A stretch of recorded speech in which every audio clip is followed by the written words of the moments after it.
अस्सलाम वालेकुम। आप देख रहे हैं YouTube channel cricket with Ismail. फिर से लन मिल गया फिर रिजवान को। यही कप्तानी बेकार किस्म की उनकी चल रही है, जो कि इंटरनेशनल मैचेस में भी चल रही थी, पीएसएल में भी देखने को मिल रही है। शादाब खान भी कोई इतनी खास कप्तानी नहीं कर रहे हैं, हालांकि टीम उनकी कमाल खेल रही है। फरहान और होल्डर की कमाल की परफॉर्मेंस चल रही हैं। फरहान एक बार फिर से 50 कर लेते हैं, होल्डर ऑलराउंड परफॉर्मेंस दे रहे हैं, फिनिशिंग कर रहे हैं, विकेट्स निकाल के दे रहे हैं। पर रिजवान को शायद पता ही नहीं अपने बोलर्स का इस्तेमाल किस तरह करना है। आप फरहान के आगे हसनैन को लगाते, वो शॉर्ट बॉल कराता पेस के साथ, उसको आउट कर सकता था, उसकी कमज़ोरी है। या उसामा मीर को लगाते, आपके पास अच्छी बॉलिंग है, बैटिंग भी आपकी टीम ठीक ठाक है। तो ये नहीं है कि बहुत ही कमाल किस्म की टीम है, या फिर कराची या फिर पेशावर की तरह की टीम है, इसके पास बॉलिंग ही नहीं है। ऐसी भी टीम नहीं, पर आपसे बेहतर कर सकते हो। पर आपकी ख़राब कप्तानी, अपने बॉलर्स का, अपने प्लेयर्स का सही तरह इस्तेमाल ना करना आज मुल्तान सुल्तान की ये हालत का ज़िम्मेदार है। ये वजह है इनकी। चाचा इफ्तिखार साहब अलग हैं, आज का मैच कम से कम वो जिता देते, फिर 3 ओवर में कितना 40-50 रह गया था, कर देते। क्यों नहीं कर पाए, क्यों नहीं हुआ? ऊपर से आप अपने यंगस्टर्स जो यंग बॉलर हैं उनका सही तरह इस्तेमाल नहीं करते। शादाब खान साहब खुद ऊपर आ जाते हैं। हैदर अली को आज खिलाया हुआ था, उसको नंबर 4 पर भेजना चाहिए था, मगर खुद ऊपर आ गए। अजीब तमाशा है। फिर आज़म खान को भी ऊपर भेज दिया, हैदर अली इतना नीचे भेजा गया, उसको सही पोजीशन में भेजा जाए। ऑलराउंड बनने के चक्कर में अपने आप को ख़राब मत करें। बॉलिंग तो आपकी इतनी खास नहीं है शादाब खान साहब, पर फिर भी विकेट्स हैं। जहाँ तक फरहान की बात करें तो वो तो परफॉर्मेंस दे रहा है। अब तो सेलेक्टर्स के लिए मुसीबत बनेगी कि फिर तो ओपनिंग के काफ़ी ऑप्शंस हैं और रन इसके पास भी हैं। को डालेंगे तो किधर डालेंगे? फिर वो ओपनिंग में अगर साईं फ़खर ने आना है और नंबर 4 पे हारिस ने खेलना है, तो नंबर 3 पे सलमान अली आगा ने खेलना है, तो फिर वो कहाँ खेलेगा? उसको फिर खिलाना है तो ओपनिंग पे खिलाए, वरना तो ना हिस्सा बनाए। फिर वरना उसको फिर आप नीचे खिलाओगे, फिर ये फ़ैन क्लब जो पीछे, ये फैंस जो बैठे हुए हैं, ये कहेंगे ये देखो ये ट्रेशल में नहीं चला, वेस्टिंग मटीरियल, ये वो तो टूलर वगैरह बातें, पता नहीं अजीबो किस्म की बातें कर रहे हैं। आज लगे हुए हैं इसको टीम के अंदर होना चाहिए, यही बातें करेंगे। उस टाइम पर भी इन्होंने की थी बातें, जब ऑस्ट्रेलिया में आउट हुआ था। साइम अयूब के तक को इन्होंने नहीं बख्शा था। वो तो वक्त के साथ टाइम उसको लगा, उसने जाके परफॉर्मेंस देना शुरू कर दी। तो हमारे प्लेयर्स को टाइम लगता है, उनके पीएसएल हो या डोमेस्टिक हो वाला इंटरनेशनल लेवल का तो है नहीं। नेशनल लेवल तो बहुत ऊपर जा चुका है, पर अब सब्र तो है नहीं। आज लगे हुए हैं सब, फरहान को डालें डालें ये डालें, पर फिर बाद में ही सभी बोल रहे होंगे। हसन नवाज भी एक ऑप्शन वहाँ पे फिर चल रहा है ओपनिंग में, पे तो काफ़ी ज़्यादा ऑप्शन हैं ओपनिंग के लिए। बाबर रिजवान की तो कोई जगह नहीं बन रही है, वो कहाँ खेलेंगे? बाबर रिजवान के फ़ैन क्लब तो पीछे पड़े होंगे कि ये देखो ये इनके रिकॉर्ड्स हैं तो वो ये हैं। पर ये है कि उनकी ख़ास परफॉर्मेंसेस है नहीं, तो उनकी पार्टनरशिप हमें देखने को मिलते नहीं है टूर्नामेंट्स के अंदर ना। लीग ये सीरीज़ होती हैं, वहाँ ये रन्स कर लेते हैं, वहाँ पे पार्टनरशिप्स भी हैं। वहाँ बॉलर्स पे पूरी तरह पूरे नहीं होते हैं, हल्के बॉलर्स होते हैं। पर ये भी है कभी कभी इन्होंने बड़े बॉलर्स के अगेंस्ट भी रन्स किए हैं, ऐसा नहीं कि नहीं किए, पर ज़्यादातर रन्स हल्के बॉलर्स के अगेंस्ट किए हैं। और यहाँ पीएसएल में तो चलो टॉप क्लास लेवल के बॉलर्स तो नहीं आते, फिर भी रन्स नहीं कर पा रहे हैं। रिजवान साहब की बैटिंग चेक करें, आज टेस्ट 140 का स्ट्राइक रेट था, 28 बॉल में 37 है। ये क्या है, समझ नहीं आया। पिछले मैच में लड़ किया 60 बॉलों पे, आज भी ऐसी इनिंग चाहिए थी। रिक्वायर्ड रन रेट सिर्फ 10 रन का था, 203 का टारगेट था, कोई इतना मुश्किल काम नहीं होता।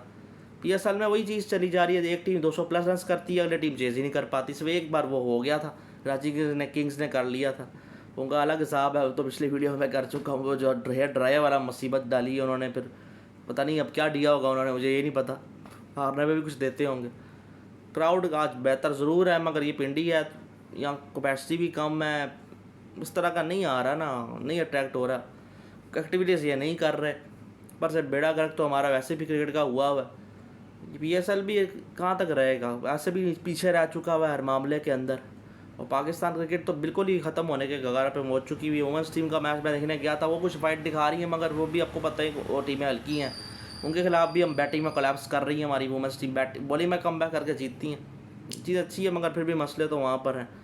जहाँ तक पीएसएल का सवाल है, इस्लामाबाद तो लग रहा है पहुँच जाएगी। अब तीनों मैच होम वाले जीत गए, 2 ओवर पड़े हैं इनके, फिर अवे वाली भी ये पहुँच जाएगी। लाहौर के अंदर के देख लें, उनका शाद आ गया है राशिद खान की रिप्लेसमेंट पे, पर वो कितना अच्छा कर रहा है। शाहीन शाह अफरीदी ऊपर से विकेट्स निकाल रहे हैं, तो उनकी टीम अच्छी, एक लगता प्ले उसमें होगी इस्लामाबाद, और ये होगी। बाकी कोयटा अगर अच्छा अगर करती है, मलिक को बाहर करती है, तो वो भी तीसरे फिर टीम वो है। फिर कराची, पेशावर और मुल्तान में से किसी एक को ही मुझे लगता है फिर होएगी। और मुझे तो नहीं लगता पेशावर जा रही है इस बार, मुझे लगता है प्लेयर्स में पहली बार वो नहीं पहुँचेंगे। कराची की बॉलिंग का इशूज़ है, उसके पास स्पिनर की कमी है वहाँ पर, लेग स्पिनर की। फास्ट बॉलर अगर अच्छा कर दिया तो कर दिया हसन अली में, वो वाली बात तो है नहीं। हालांकि अच्छा करने की कोशिश कर रहे हैं, फ़खर जमान भी अच्छा करने की कोशिश कर रहे हैं, पुराने वाले भी कुछ नहीं अच्छा करने की कोशिश कर रहे हैं, किसी तरह हमें मौका मिल जाए T20 टीम के लिए। वो ज़्यादा अपने लिए खेल रहे हैं कि अपनी परफॉर्मेंस अच्छी हो जाए, टीम का भी फ़ायदा हो जाता है इसके चक्कर में। मगर ये है कि सवाब ज़्यादा फरहान एक बड़े स्ट्रॉन्ग कैंडिडेट बने हुए हैं इस वक्त, परफॉर्मेंसेज उनके पास हैं। और उनसे रन्स हालांकि आप देखें तो रन्स उन बॉलर्स के अगेंस्ट कर रहे हैं जो कि या तो पार्ट टाइमर या हल्के। अगर कोई बड़ा अच्छा तो कुछ बेहतर बॉलर आता है वहाँ पे उनके रन्स नहीं है। पिछला मैच भी आप देखा होगा और आज भी ऐसा ही है। सही बॉलर लगाया होता तो उनकी विकेट निकल जाती, मगर फिर भी वो रन्स कर रहे हैं, फॉर्म में है, वो कैंडिडेट ज़रूर रहेंगे। को मौका मिलना चाहिए, बिल्कुल मिलना चाहिए, सही पोजीशन में मिलना चाहिए। दूसरी तरफ रिजवान बाबर का पत्ता तो अब कट जाएगा मुझे लगता है T20 से। मुझे नहीं लगता इनको होना चाहिए, इनको लाएंगे भी तो किसी के साथ ज़्यादती ही करेंगे। बाकी ठीक है, ओडीआई टेस्ट संभालें, वहाँ बेहतर करें, वहाँ मैं नहीं कहता इनको बाहर करें। T20 में नहीं इनको होना चाहिए। ओडीआई में भी आपको डॉट बॉल्स की दुकान खोल के बैठ जाते हैं, स्ट्राइक रोटेशन इनके पास है नहीं। चाचा इफ्तिखार, मैं क्या ही बोलूँ, अब नहीं बनती जगह। ये भी कोशिश करेंगे किस तरह मुझे भी अच्छी परफॉर्मेंस दे के वापसी हो, पर इनको नहीं लाना चाहिए। आगा सलमान सही है, हाँ शहजाद भी इन्होंने खिलाया था, शादाब खान ने, उनको भी सही टाइम पे बॉलिंग नहीं दी है। पावर प्ले में बॉलिंग दें, उस दिन बाबर आजम भी अली रज़ा के साथ सही नहीं कर रहे, उसको पावर प्ले में बॉलिंग दे। तो कप्तानी तो बिल्कुल ही फारिग सब कर रहे हैं। सरप्राइजिंगली शहीन शाह अफरीदी अच्छी कर रहे हैं, हालांकि उनसे भी कोई खास उम्मीद नहीं थी, पर उनकी भी काफ़ी अच्छी चल रही है। पर कब तक चलेगी देखते हैं। ऊपर से अगर उनको विकेट्स नहीं ना मिली, फिर देखना उनका हाल क्या होगा।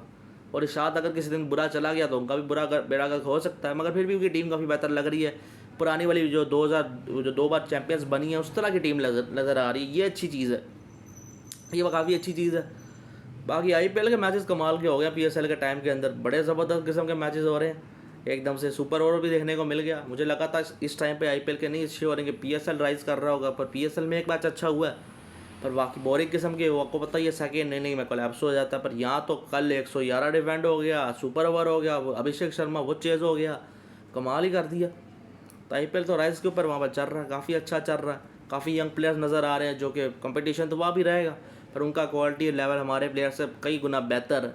हम आमना सामना जब होगा ना, आपको पता लग ही जाएगा। वैसे भी जो होता है मुकाबला तो पता लग ही जाता है किसकी क्वालिटी कितनी अच्छी है, किसकी नहीं अच्छी है। बस अब काफ़ी सारे टॉपिक्स है जिसकी मैंने वीडियोस नहीं बनाई, उस्मान तारिक वाले की नहीं बनाई है। आज ये कल प्रेस कॉन्फ्रेंस हुई है सैम बिलिंग्स की, वहाँ पे IPL PSL वाला सवाल हो गया, तो उसने कह दिया IPL ही बेस्ट लीग है। मैंने नहीं बनाई, दिल नहीं करता इन पर बात करने का। चैनल बनाया हुआ इसलिए तो बात कर रहे हैं। मैं भी शोएब अख्तर की तरह बोल देता हूँ, उसने तो चलो पैसे वाली बात बोल दी थी। चैनल बनाया हुआ इसलिए इन पर बात करते, बना तो इन पर बात करने का भी दिल नहीं करता, क्योंकि बातें बड़ी अजीब रहती हैं। और भी कुछ चैम्पियंस ट्रॉफी को लेकर कोई एक चीज़ थी, मैंने ज़रा पढ़ा नहीं आर्टिकल, ना उस पर भी वीडियो बन जाती। उमर अकमल में एक शॉट डाला, उनकी बात कुछ हद तक बिल्कुल ठीक नज़र आती है, मगर फिर भी T20 में जगह नहीं बनती बाबर आजम की। ODI टेस्ट में बिल्कुल बनती है, अभी भी बनती है। रिटायरमेंट तक ODI टेस्ट वो खेले, उनको बाहर कोई नहीं कर सकता, बट T20 में उनका नहीं बनता। बस ये मैं कहना चाहूँगा। बाकी लर्न का सिलसिला पता नहीं कितनी देर तक चलेगा रिजवान के लिए, वो लर्न नहीं करते रहेंगे। कभी विन भी तो आनी चाहिए, विन भी तो बीच में से दे करें, किसी और को भी तो लर्न दें। अपने बॉलर्स का सही तरह इस्तेमाल करें। आपके पास अच्छी टीम है, इतनी बुरी टीम नहीं है, स्पिनर आपके पास अच्छे हैं। फास्ट बॉलिंग में स्नैन को सही टाइम पर लेकर आएँ।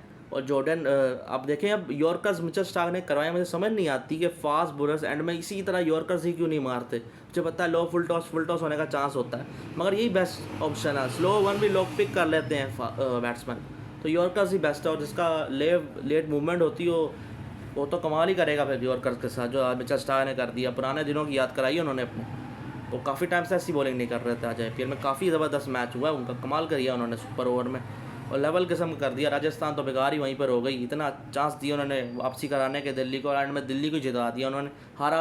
जीता हुआ मैच हारे वो, और वो हारा हुआ मैच जीत गए, तो वो तो टॉप पे वहाँ चल रही है। तो ये सारी चीज़ें हैं PSL और IPL की। जितना मौका मिलता देखने का मैं देख के IPL की बना देता हूँ, वरना IPL के काफ़ी मैच मिस हो रहे हैं, PSL भी देख रहा हूँ।